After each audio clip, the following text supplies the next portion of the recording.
So I'm Emily Kohler, thrilled to be here. And really, my background is in marketing, specifically within the startup world for different healthcare startups and fintech startups. And I actually met Andy and Dave, the original two co-founders of DailyVest, right before the pandemic. And so we've been working together for a little over 3 years now. And what's been really exciting is to see how DailyVest has really evolved as we've continued to improve, the technology, the process, just overall the analytics, everything that kind of goes into what we do for outreach. And so we actually started in the B2B space. And then we started exploring the healthcare and higher ed space. I know that's part of what we'll be chatting about today. Yeah, what I find really interesting is oftentimes when you have conversations about business development or lead generation, there is a lot of it in that B2B space, right? Especially Mhm. for organizations and whether or not we want to get into they train their people really, really well on how to find their ideal customers. They typically hire people more geared towards understanding how to go out and find people who can buy their stuff, right? And but what I think is really interesting, Emily, is during your time at the Daily Vest, starting to see where lead generation and the tools and the tactics and the strategies that help build top of funnel for companies also works in the higher ed space when it comes to these colleges and these universities looking for people who might want to go on to graduate level type studies or go study in certain degree programs and stuff.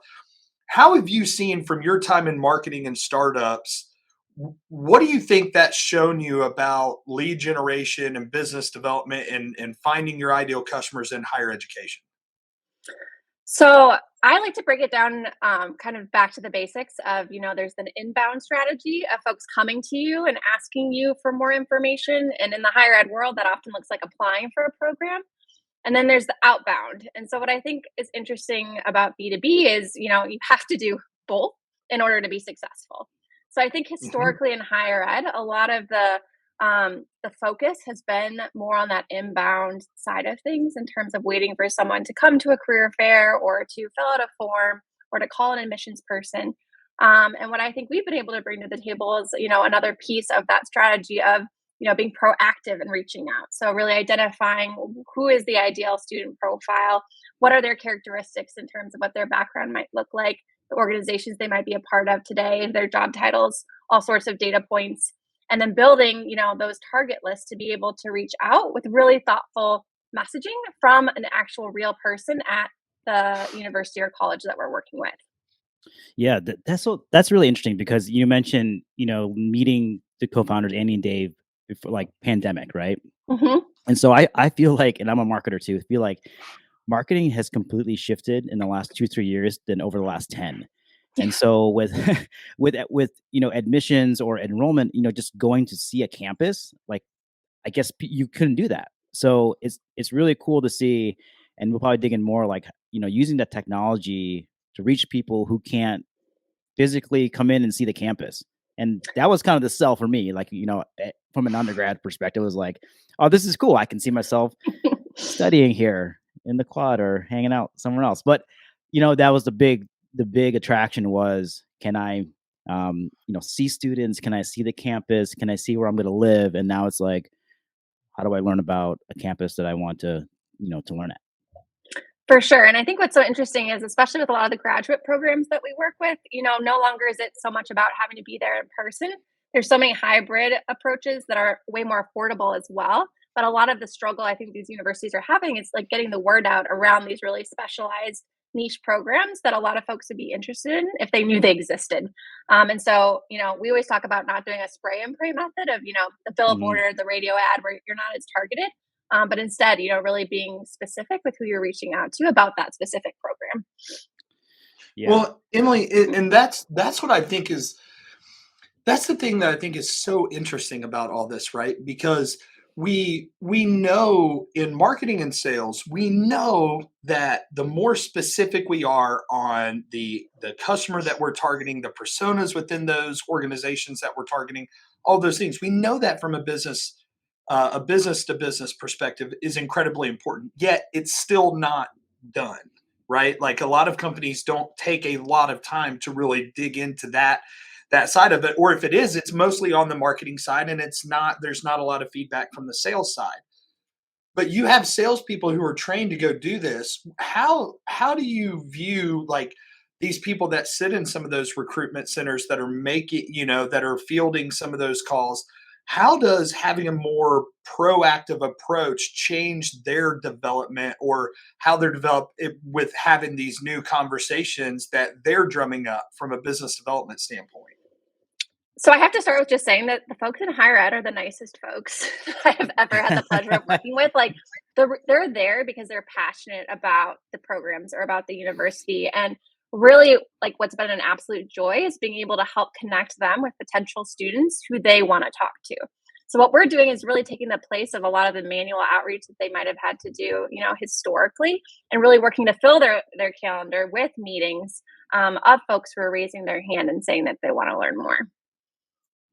Yeah, and like in general, right? Like that's the fun part of sales. And if you don't even want to consider yourself in sales, is that you get to talk to people who actually want to talk to you Yes. about What you're passionate about. Yeah, Yeah, it's not some contrived, I'm trying to sell you something that you don't need, but it is nice to be able to sit down at the table and talk, pretty authentically that they have a specific need that you may have a solution for. So I think that's also the really interesting part. And I thought, with the way the company works is that we are really putting people in the right place to talk to you at the right, not necessarily the right time, but maybe the right conversation. Well, it's all about value alignment, right? And like one of the universities we work with, Vermont Law and Graduate School, they have some really interesting, exciting niche environmental law master's degrees.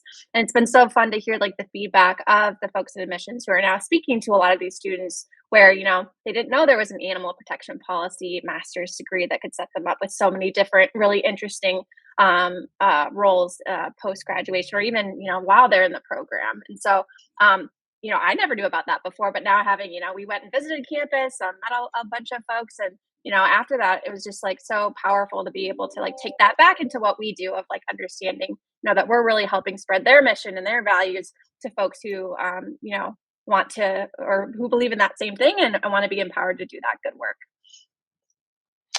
Yeah. And, it's so interesting because you're talking about it like there's all these incredible programs. And I remember being on a call with a customer that said, when she came to the university that she was working at, she was told that, hey, this is really, this is a hidden gem of a university. And she was like, I don't want to be a hidden gem anymore. Because they're very passionate about finding people who are passionate about like, these same types of things to show them, hey, like you can build a career, you can get more education in this space. And I know for me, when COVID hit, I went back and got my MBA. And when I was looking for the place to go, I chose Regent University because it was the first place I Googled. Like I just Googled leadership MBA program. Yeah. And it came up, right? Yeah. And so shout out Regent University, shout out to the Royals. But like it was one of those things like I was a prime candidate for a leadership program, like a MBA with a concentration in organizational leadership. And I didn't even know where to look. But if people understood the types of like characteristics of someone like me, that hey, maybe look at this guy at this point in his career, look at what he's done, look at the stuff that he's involved in from a leadership perspective. He might be someone who it doesn't look like he has a graduate degree. He might be somebody interested in one of our programs, right? Like the first college or university that would have reached out to me, I would have said yes to, because the first one I clicked on was Regent University. I was like, okay, I'll apply here. And it's the only place I applied for. Right. So yeah. I just think it's interesting that, that there's so many of these great programs out there that are these hidden gems that are just really tired of being hidden. Like they want to be seen because they want to serve. Yeah. Certainly. And I think that, at the forefront of that is the people at the organization. And that's part of what's so cool, I think, about how we do our outreach. It wouldn't be like Regency or Regent, the brand reaching out. It'd be someone, an actual person who works in enrollment or who works in admissions reaching out to share about, that MBA or master's in leadership role or program. Yeah, and the other end of it is that you have the end that you have really passionate people at these programs and universities about the really niche, offerings that they have. But also, I think today, if you spend any time on LinkedIn, everyone is really trying to figure out their niche too, and they're not just wanting to work at a more generalized tech startup, but if they are, for instance, looking for something very specific, like I think people today, like candidates today, are trying to find their own passion, and it could be an animal protection. Like, who knew that there was a program for that, right? It could be something environmental. It could be whatever it is. I think more and more people are trying to figure out, what their passions are and how to connect that with, furthering education, getting the experience. And it's just a really interesting world we live in today because especially now with the immense layoffs that are happening. I mean, when I remember the first time I got laid off from a larger company, that my first instinct was, well, I should go back to school. But what do I do? What do I Yeah. like? Who's out there? How much is it? So I had no idea, and you just start Googling like Jonathan did and figure out, well, maybe I'll just go get my MBA or whatever. But now there's, I think, choices, not just from programs, but also you don't have to physically be there. You can go to school in London or wherever. So I think that's a really interesting space we're in, where both sides are getting really specific and niche. But I think that's a Mhm. good thing. Oh, certainly. And I think like there's so many options, right? So to your Yeah. point, figuring out how can universities continue to differentiate themselves specifically within those master programs, because there are a ton of niche programs, but there's also the more, what folks might see as general, but they're still providing a ton of value. And how are they able to stand out in a way that's different than, the other programs that are in the same vicinity? Yeah. And how are you seeing universities communicate that message now from a marketing standpoint? Because, before it was like, let's do some paid ads. Let's throw some Facebook ads out there, with LinkedIn ads if you do that, or whatever. Is the marketing a little bit different now because it comes from an individual versus this mass a, a brand awareness campaign that we typically see? Yeah. So I would say, the principles of B2B, where, it can take 8 to 13 touch points to get someone to respond or raise their hand, still applies in the higher ed outreach for potential candidates. And two of the channels that we've seen be really effective in reaching these potential candidates are LinkedIn and email. And in for both of those platforms, there's a lot of different ways you can go about campaigns, but we found that, using a person's LinkedIn profile to reach out organically with a connection request or an open Hmm. email to the potential student directly versus the brand, from a response rate perspective, to be a lot better, just because we're being very clear up front why we're reaching out, and that we're an actual human on the other end that can speak to them if they're interested in learning more. In the same way we've done that with email, what we've found a lot of success in is actually driving folks to like webinars or info sessions about these programs, because often someone might not be quite ready to have a one-on-one conversation, but they do want to learn more. And a lot of these universities are, already hosting these info sessions about these different degrees, be it if they're new or they've been legacy programs. And so it's just another way to, continue to bring folks valuable information as they're kind of figuring out, what they want their next step in like the higher education space to be. Yeah, I see. I think that's so cool because, sorry, geeking out on the marketing side, Yeah. because traditionally we're looking at the funnel metrics, right? Top of funnel is either content or ads, and if we can get specific on a target, we can run ads. But then the golden ticket is, how do we get someone's email address through a form to get to our website? Then now we have our email, and then now we can do a drip campaign to reach out. Well, it's sort of like we didn't skip that piece of the funnel, but we've getting right to the fact that we can get someone's information, get really specific, and not necessarily have to run broad awareness ads, but we can actually get, like we say, human to human, one to Hmm. one, and start that conversation, it blows my mind. You marketing Wow. people Also, geeking out over here. I know. Let's talk about marketing. Well, the other thing I'll say too is I think it's really interesting too that we're very respectful of people's responses of if they're interested or not, right? So if someone Yep. says, "Hey, I'm not interested," it's like, "Great, have a great rest of the week, no problem." Like really it goes back to that value, wanting to connect to the value with folks where it makes sense based on where they're at in life. And often there's folks who, it's a future opportunity. They're interested, but now they just had a baby or they just started a new job and it's not a good time. And so from a kind of funnel perspective, I think a lot of the work that we're doing is also building the pipeline for 2 years down the road, 3 years down the road, and not just focusing on like someone applying tomorrow based on our outreach. Yeah.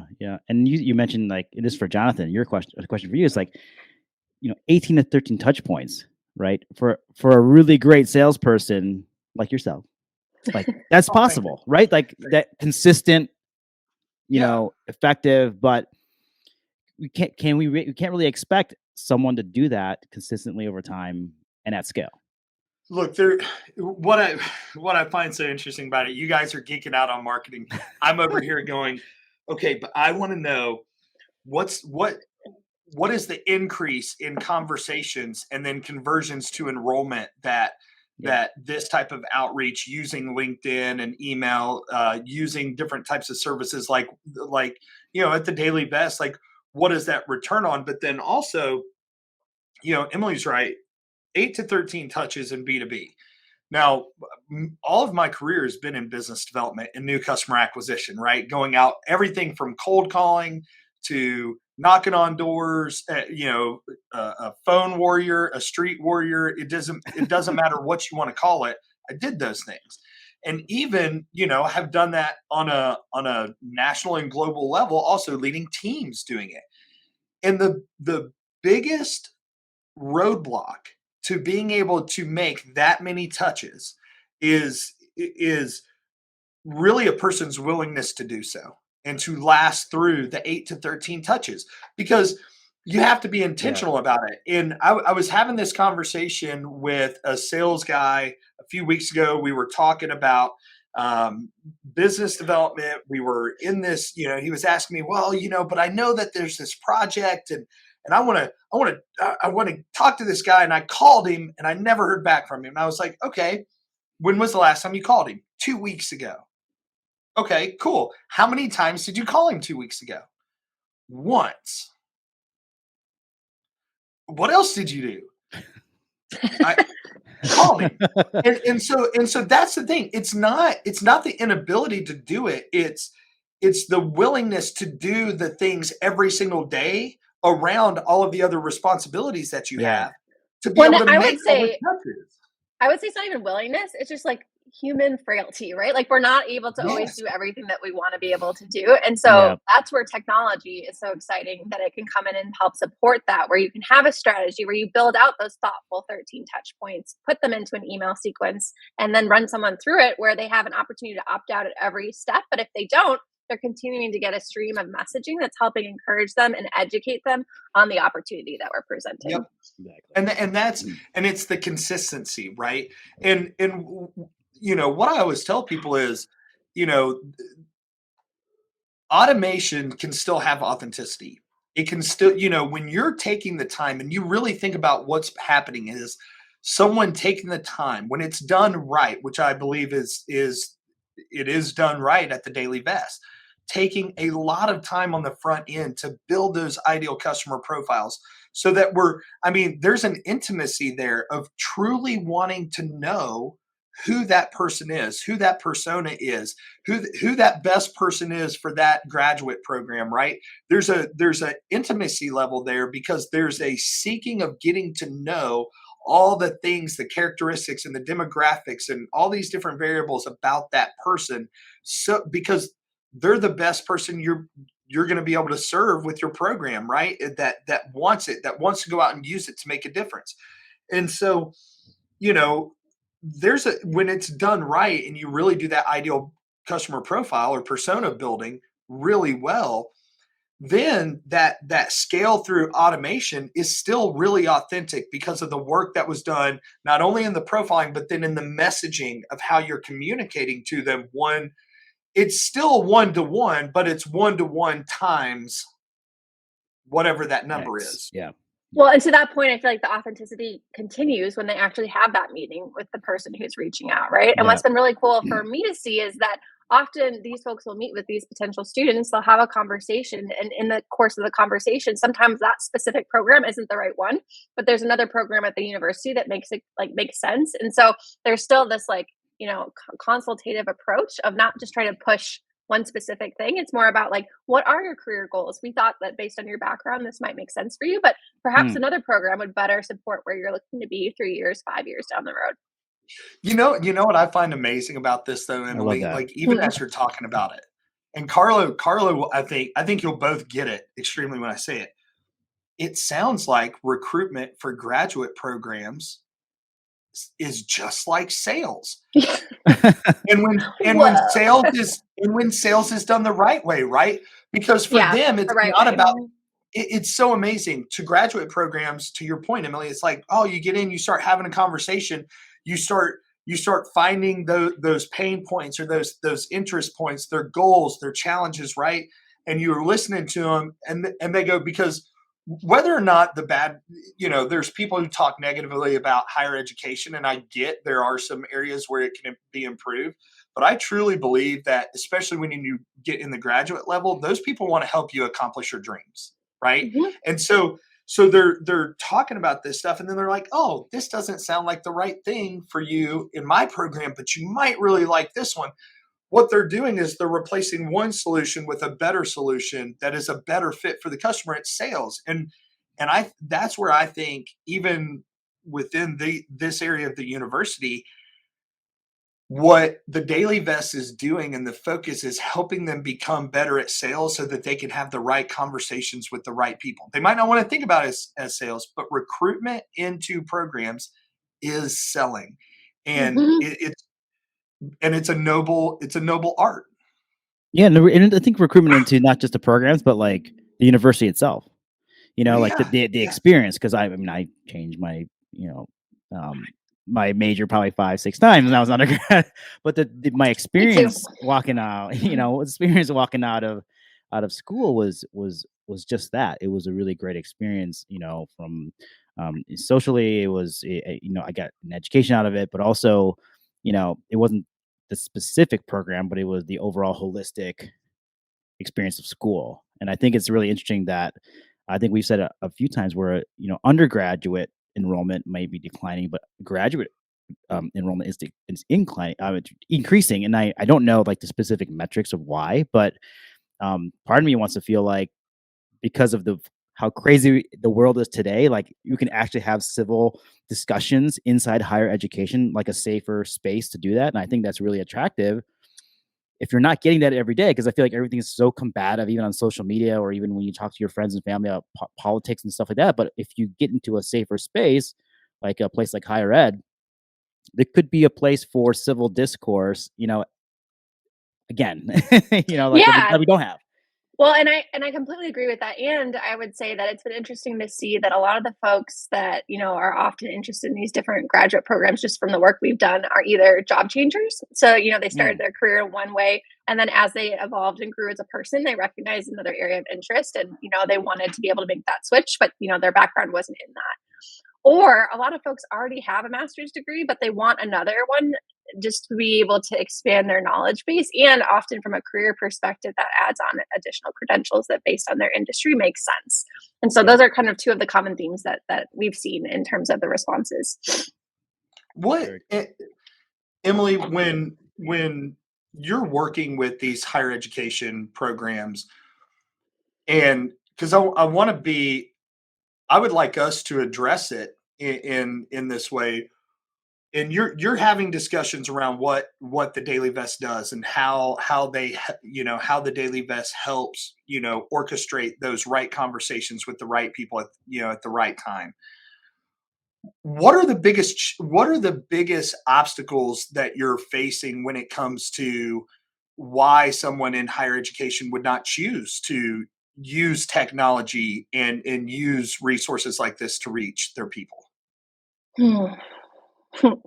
Well, I'd say there's a couple of different things. I've noticed that often the folks who are more open to trying more than one different type of strategy are the folks that are interested in, exploring our program. So I know I'm answering the question the other way, but I think sometimes it's easy that there's always been a certain way of doing things to want to continue to do that. So I think, being open to trying a new process and to implementing new technologies definitely, needs to be there in order, I think, for this to be successful. I think another piece of it is that historically, a lot of this outreach, as we've mentioned a couple times, has been, more brand focused than individually focused. So in order for our program to be really effective, we need buy-in from, the team and from an individual that, we can use for the outreach. And when I say use for the outreach, I don't mean, um, responding as them. We work together to craft the messaging. Everything's approved before it gets sent out.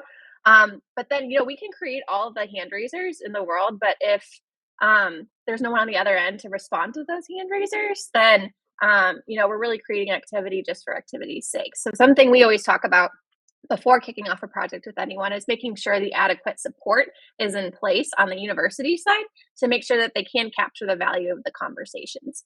And that often looks like, additional members on the team, not just the outreach designee that we're using, be it, the dean of enrollment or the director of graduate enrollment or director of admissions LinkedIn profile, but folks on their team who can help support the responses as well.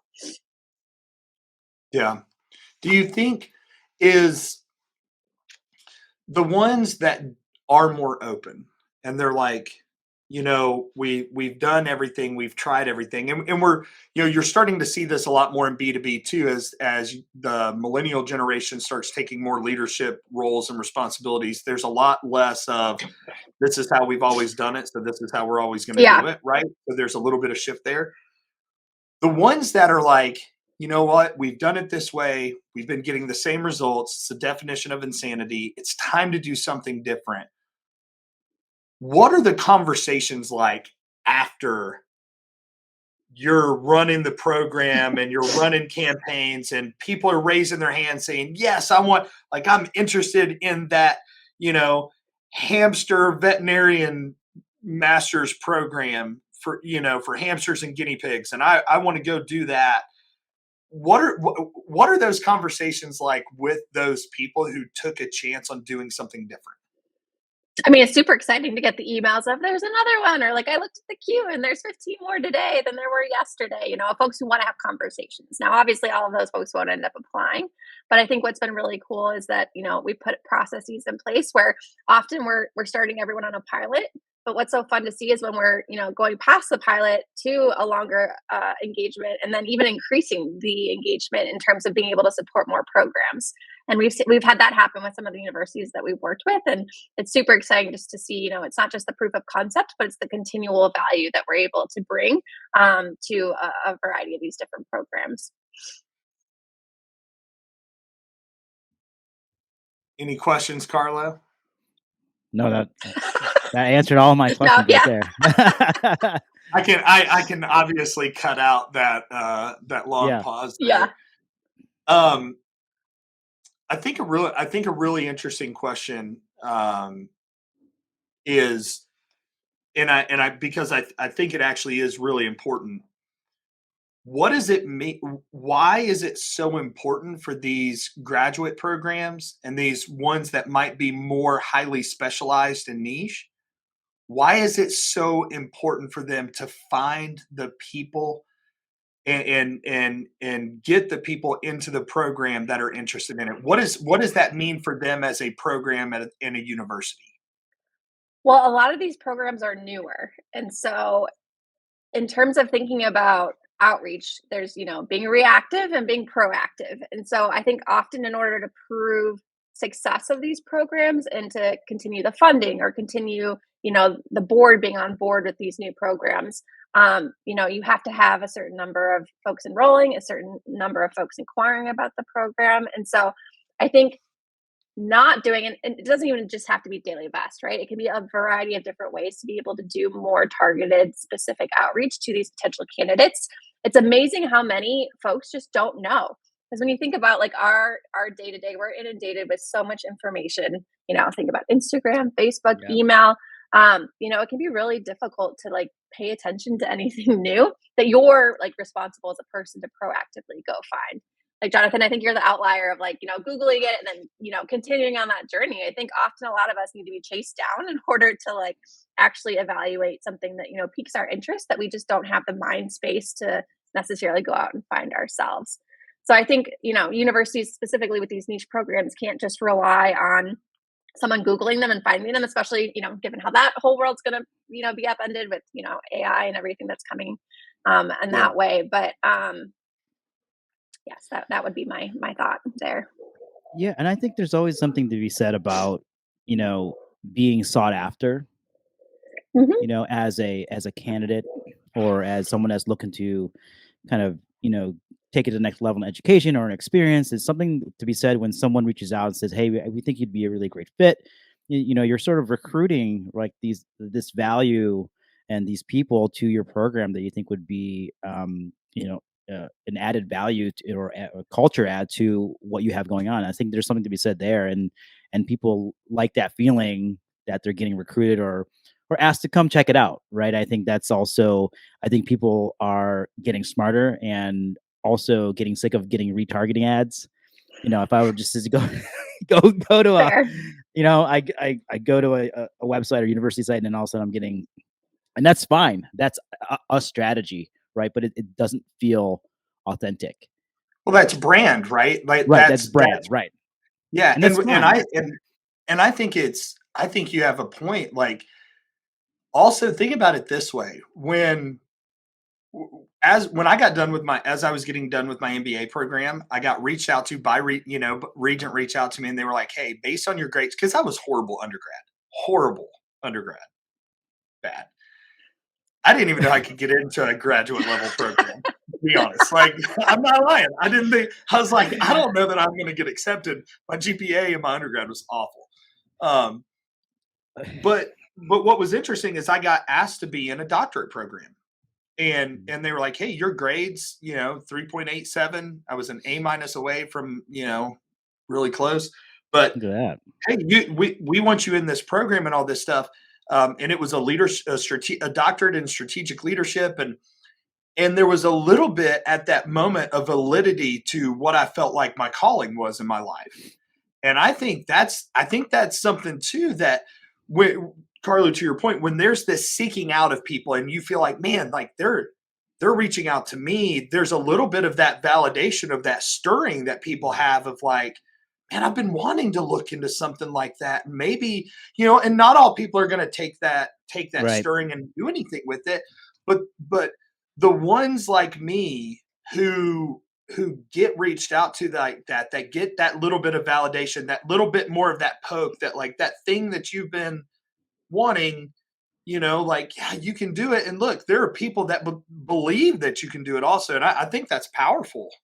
Oh yeah. Well, it goes back to that whole consultative approach, right? Of being able to say like, what matters to you? Like, what do you want to bring to the world, and how can we help make that happen?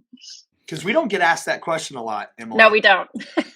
Agreed. It's typically it's typically what can people get from us? And in the conversations, which I think is what makes working with higher education in this way and helping them do this, I think is so exciting about what we're doing in the space, because for the first time, a lot of these people now at some point in their, I was 37, 38 when I started up back.